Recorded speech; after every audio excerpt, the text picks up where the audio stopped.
இந்த தினத்தியான நிகழ்ச்சிக்கு உங்களை அழைப்பதில் நான் மிகவும் மகிழ்ச்சி அடைகிறேன்.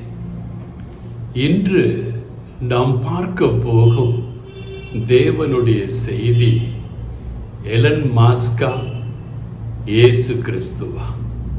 யார் பெரியவர், யார் வசதி வாய்ந்தவர் என்கின்ற தலைப்பின் கீழ் இன்று நாம் வேத வசனங்களை பார்க்க போகிறோம். என்னுடைய சேனலை ஹேக் பண்ணிட்டாங்க. எனவே புதிதாக ஆரம்பிக்கப்பட்டுள்ள இந்த சேனல் நீங்கள் ஒவ்வொருவரும் இந்த தேவ ஊழியத்திற்கு என்று இந்த லென்த்து காலத்தில் உதவி செய்யுமாறு பணிவோடு வேண்டுகிறேன். எப்பேற்பட்ட உதவி என்றால் வேறு உதவி எனக்கு வேண்டாம். மேக்சிமம் இந்த சேனலை ஷேர் பண்ணுங்கள், சப்ஸ்கிரைப் பண்ணுங்கள். தேவ வசனத்திற்கு கடந்து செல்வோம். எலன் மாஸ்கை பற்றி பார்க்கும் பொழுது ஒரு 53 வயது பிஸ்னஸ்மேன், வணிகம் செய்பவர். அவர் எதற்கு மிகவும் புகழ் பெற்றார் என்றால் டெஸ்லா கார் தயாரிப்பதிலும் ஸ்பேஸ் எக்ஸ் ட்விட்டர் போன்று தயாரிப்பதிலும் வல்லவராயிருக்கிறார். அவர் யுஎஸ் பிரசிடென்ட் டொனால்ட் ட்ரம்புக்கு ஒரு முக்கிய ஆலோசகராக இருக்கிறார். அவர் பிறந்தது 28/6/71. அவருடைய சொத்து மதிப்பு $32,730 கோடி US. இன்னைக்கு ட்ரம்ப் அவரை கூப்பிட்டு இருக்கார் எல்லாத்துக்குன்னா சும்மா இல்லை. ஒரு பிஸ்னஸ்மேன் இன்னொரு பிஸ்னஸ்மேனை சப்போர்ட் பண்ணுறாங்க. அதே போல் ஆண்டவரின் பிள்ளைகளாக இருக்கிற நீங்கள் இந்த ஆண்டவரின் ஊழியத்திற்கு சப்போர்ட் பண்ணணும். இயேசு கிறிஸ்துவை பற்றி பார்க்கும் பொழுது இயேசு கிறிஸ்து முதல் செஞ்சுரியில் தோன்றிய ஒரு யூத போதகர். பிதாவின் சித்தத்தை தீர்க்க தரிசனங்கள் நிறைவேற இயேசு வந்தார். இயேசு வருவார் என்பதை ஏசாயா தீர்க்கதரிசி 7:14, மத்தேயு 1:22-23, மீகாவின் புத்தகம் 5:22, ஏசாயா தீர்க்கதரிசியின் புத்தகம் 9:6, ஓசியாவின் புத்தகம் 11:1, ஆதியாகமம் 3:15, ஆதியாகமம் 12:3 முன் அறிவிக்கப்பட்டார். ஆனால் எலன் மாஸ்க் பிறப்பார்னு முன் அறிவிக்கப்படவே இல்லை. அவர் ஒரு வணிகர். இன்னைக்கு இருப்பார், நாளைக்கு செத்துருவார். சரித்திரம் அவரை சற்று நாட்களில், சற்று வருடங்களில் மறந்து போய்விடும். ஆனால் இயேசு சிலுவையிலே அறையப்பட்டு மரிப்பார் என்று சங்கீதம் 21:1, 22:1, 22:8, 18 போன்ற வசனங்களில் இயேசு மரிப்பார் என்று முன்கூட்டியே சொல்லப்பட்டுள்ளது. இயேசுவும் தான் மரிக்கப் போகிறேன் என்று முன்கூட்டியே சொல்லிவிட்டார். இயேசுவை பின்பற்றுகிற மக்கள் பார்த்தீங்கன்னா 31.6 வேர்ல்டு பாப்புலேஷன் ஃபுல்லாக கிறிஸ்டியன்ஸ். 70% கிறிஸ்துவர்கள் டாமினன்ட் ரிலிஜன் இன் த வெஸ்டர்ன் வேர்ல்டு. 70% கிறிஸ்துவர்கள் இருக்காங்க.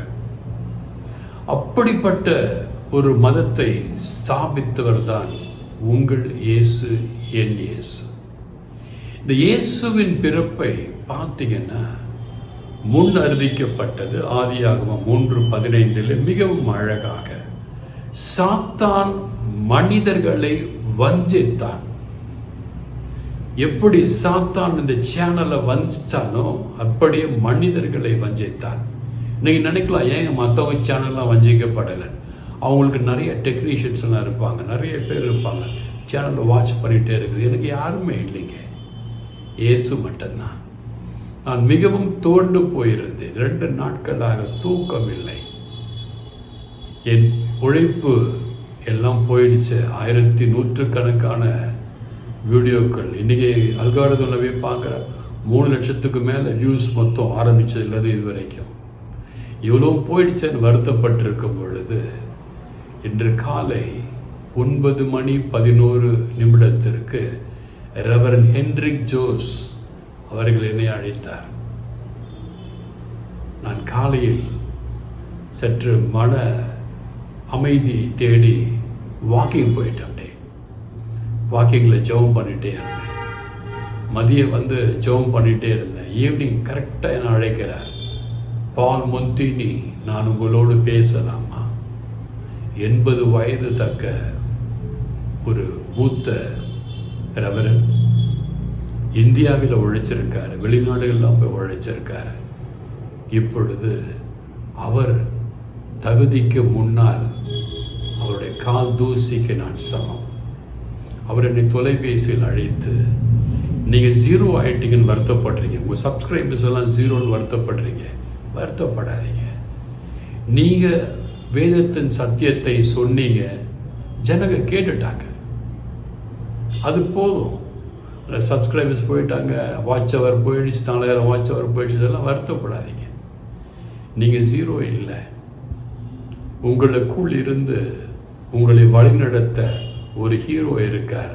அவர் தான் இயேசு கிறிஸ்து. எலன் மாஸ்க் பணக்காரா, இயேசு கிறிஸ்து பணக்காரா? நம்ம கம்பேர் பண்ணி பார்த்தா இயேசு கிறிஸ்து தான் பணக்காரர். ஏன்னா 70% கிறிஸ்தவர்கள். ஒவ்வொரு கிறிஸ்தவருக்கும் ஒரு சில லட்சங்கள் என்று வச்சா கூட 70% ஆஃப் த பாப்புலேஷன் இயேசு கிறிஸ்துவனுடைய ஜனத்தொகையை சுத்த கூட்டுனா எலன் மாஸ்க் ஒன்றுமே இல்லை. இந்த இயேசு கிறிஸ்து, இவரை வைத்து தான் சரித்திரமே உண்டாகப்பட்டிருக்கிறது. இயேசுவை ஏற்றுக்கிறாங்களோ ஏற்றுக்கலையோ, எனக்கு ஜாதகம் ஜோஷியம் எல்லாம் கணிக்கப்படுகிறது இயேசு கிறிஸ்துவை வைத்து, கிமு கிபி என்று. அவ்வளவு பெரிய தேவன் உங்களோடு இருக்கிறார். நீங்கள் ஏன் வருத்தப்படுறீங்கன்ட்டு அவர் சொன்ன ஒவ்வொரு வார்த்தைகளும் ரொம்ப நேரம் என்கிட்ட பேசினார். அவர் பேசினது என்னை அப்படியே உள்ளில் அடித்து செதுக்கி எனக்குள் இருந்த கவலைகள், கஷ்டங்கள், கண்ணீர் எல்லாவற்றையும் எடுத்து போட்டு விட்டாகிவிட்டார். உண்மையிலே நான் மிகவும் சந்தோஷமாக இருந்தேன். புது சேனலில் உடனே ஆரம்பித்தேன்.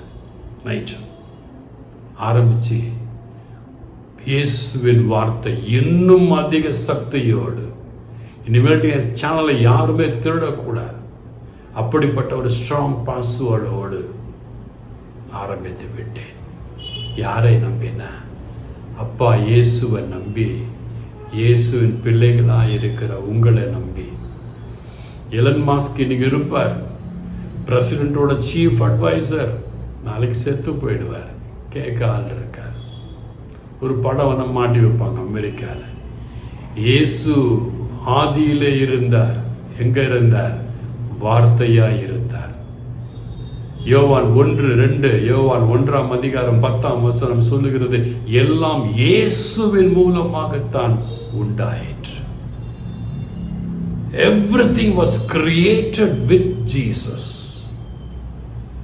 John chapter 8 verse 58, John 8:58 தெளிவாக சொல்லுகிறது, ஆபிரகாம் உருவாவதற்கு முன்னரே நான் இருந்திருக்கிறேன்.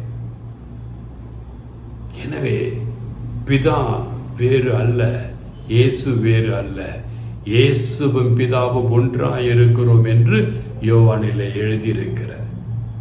இயேசு ஏன் வந்தார்னா, உங்களை பார்த்து உங்க மாதிரி வாழ்ந்து காட்டி உங்களுக்கு ஒரு பாதையை, ஒரு வழியை காட்ட வேண்டும் என்று தான் இயேசு வந்தார். சில பேர் சொல்லுவாங்க, ஆண்டவரே உங்களுக்கு கண் இல்லையா, நீர் மனுஷனா பிறந்திருந்தா தெரியும் அப்படின்னு சொல்லக்கூடாது என்று. இயேசு மனித கண்களோடு மனிதனாய் தாய் மரியாளிடத்திலே கருவில கற்பந்தரித்து குழந்தையாய் பிறந்தார். நீங்களும் நானும் படுகிற எல்லா கஷ்டத்திற்கும் மேலாக பாடுகளை பட்ட ஒரு மனிதர் இயேசு கிறிஸ்து. சிலுவையில் தொங்கும் பொழுது கூட, பிதாவே இவர்கள் அறியாமல் செய்கிறார்கள், இவர்களை மன்னியும் என்று சொன்ன ஒரே ஒரு சரித்திர நாயகர் இயேசு கிறிஸ்து. அவர் சொன்னார், நான் பிறப்பேன் என்று பிறந்தார். சிலுவையிலே அறையப்படுவேன் என்று சொன்னார், அறையப்பட்டார். உயிர்த்து எழுவேன் என்று சொன்னார், உயிர்த்து எழுந்தார். மீண்டும் வருவேன் என்று சொல்லி இருக்கிறார். மீண்டும் உங்களையும் என்னையும் கூட்டிக் கொண்டு போக வருவார். இயேசு கிறிஸ்து தனக்கு பிரியமாய் இருந்த யாரையும் விட்டு வைப்பதில்லை. மோசே தனக்கு பெரியவனாய் இருந்தார், பிரியமானவனாய் இருந்தார். மோசேவை ஆண்டவர் எடுத்துக்கொண்டார். ஏனோக்கை, எலியாவை எடுத்துக்கொண்டார். நீங்களும் நானும் இயேசுவுக்கு பிரியமாய் ஊழியம் செய்து கொண்டிருப்போமே ஆனால் இயேசு உங்களுக்கும் எனக்கும் அற்புதம் செய்வார். முந்தா நேற்று ஒரு சகோதரி காணாம போயிட்டாங்கன்னு எனக்கு ஒரு குறுஞ்செய்தி வந்துச்சு. உடனே பாரத்தோடு ஜெபித்து இன்னைக்கு அந்த அழுகையிலும் 2 நாள் என்னோட தூக்க மென்மையிலும் அந்த சகோதரிக்காக ஜெபித்த பொழுது ஆண்டவர் காட்டுறார், அந்த சகோதரி கிடைச்சிட்டாங்க, நீ அவங்களுக்கு குறுஞ்செய்தி அனுப்பிட்டு குறுஞ்செய்தி அனுப்பிச்சுட்டு அவங்க சொன்னாங்க கிடைச்சிட்டாங்க, நாங்கள் ஹாஸ்பிட்டலில் சேர்த்துருக்கிறோம். எப்பேற்பட்ட தெய்வம் பாருங்க, அற்புதத்தின் தெய்வம், அதிசயத்தின் தெய்வம், உடைந்த குடும்பங்களை ஒட்ட வைக்கிற தெய்வம். ஒவ்வொரு வீட்டிலையும் பார்த்தீங்கன்னா இயேசுவின் படம் இருக்கும், இயேசுவின் வசனங்கள் இருக்கும். இவ்வுலகம் அழிந்தாலும் புதிய உலகம் உருவாக்கப்பட்டாலும் இயேசுவின் வார்த்தை ஜீவன் உள்ளதா இருக்கும். எனக்கு பிரியமான அன்பு தேவ பிள்ளைகளே, அந்த ரெவரண்ட் ஹென்ரிக் ஜோஸ் சொன்னாரு, நான் இந்த சென்னை டயசிஸ்க்காக இவ்வளவு ஆண்டுகள் உழைத்திருக்கிறேன், அதற்கு நானும் ஒரு பெரிய சாட்சி. அற்புதமான ஊழியக்காரர், வயது முதிர்வு நிமித்தம் சற்று தளர்ந்து இருக்கிறார். அவர் பேச ஆரம்பிப்பாரே ஆனால் தூர்ந்து போன, என்னை மாறி சோர்ந்து போன மனிதர்கள் உயிர் பெற்று விடுவார்கள். அவர்கிட்ட பேசின, எனக்கு ஆன்மீகத்துக்கு யாரும் குரு கிடையாதுங்க, அவர்கிட்ட பேசின உடனே உற்சாகம் வந்தது. இன்றைக்கு இந்த தலைப்பை எடுத்து முதல் சப்ஜெக்டா உங்களோடு பேசுகிறேன். எனக்கு பிரியமான அன்பு தேவ பிள்ளைகளே, நீங்களும் நானும் ஆராதிக்கின்ற தேவன் உங்களையும் என்னையும் தப்பு வைக்க வல்லவராயிருக்கிறார். லென்த் காலத்துல அன்று தானியேல் சொன்னது போல உங்களையும் என்னையும் தேவன் தப்பு வைக்க வல்லவராயிருக்கிறார்.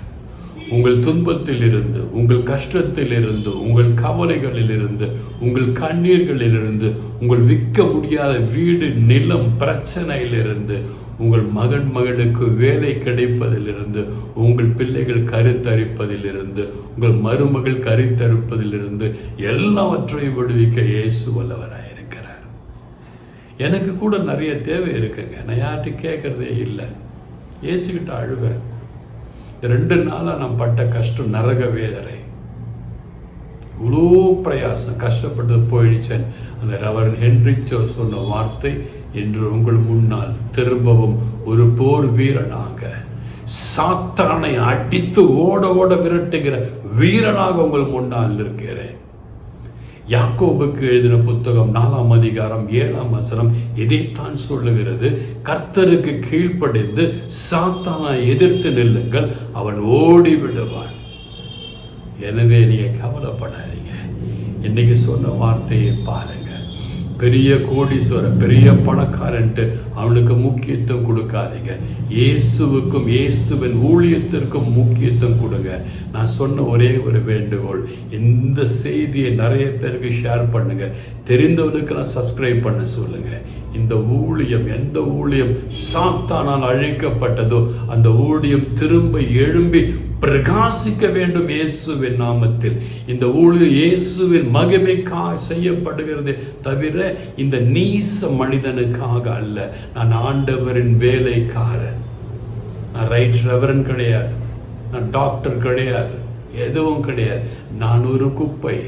இந்த இயேசு சொல்லி கொடுப்பதை கேட்டு உங்களுக்கு நான் சொல்லுகிறேன். இந்த வசனத்தை கேட்டு உண்மையிலே நீங்கள் இயேசு ஊழியத்தை சப்போர்ட் பண்ணுவீங்கன்னா நீங்கள் நல்லா இருப்பீங்க, உங்கள் குடும்பம் நல்லா இருக்கும், உங்கள் பிள்ளைகள் நல்லா இருப்பாங்க, உங்கள் பேர பிள்ளைகள் நல்லா இருப்பாங்க. God bless you all.